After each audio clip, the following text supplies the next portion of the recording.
আসসালামু আলাইকুম। প্যালেস্টাইনের মধ্যে ইসরায়েল এবং ইসরায়েলের মিত্র আমেরিকা জোট হয়ে নির্মমভাবে শিশুদের থেকে শুরু করে নারীরা পর্যন্ত নিরাপদ পাচ্ছে না। এক এক করে বিমান হামলা করে শতাধিক ভাই বোনদেরকে শহীদ করে দেওয়া হচ্ছে। অথচ আরব দেশের কিছু মুনাফিকধারী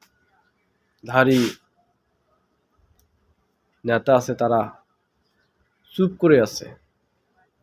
তারা যদি একবার হুঙ্কার দেয়, সৌদি আরব আমিরাত, তাদের রাজারা যদি একবার হুঙ্কার দেয়, তারা সোজা হয়ে যাবে। কিন্তু তারা তাদের পাঁচাটা গোলাম। আজ তাদের কারণে আজ যে আমাদের ভাইরা শহীদ হচ্ছে। আল্লাহর কাছে প্রার্থনা করি, যদি তাদের হেদায়ত থাকে তাহলে হেদায়ত দিয়ে দাও, আর যদি হেদায়ত না থাকে আবু জাহেলের মতো, ফ্রাউনের মতো ধ্বংস করে দাও। যেরকম করে ধ্বংস করছো ফ্রাউনকে, আবু জাহালকে,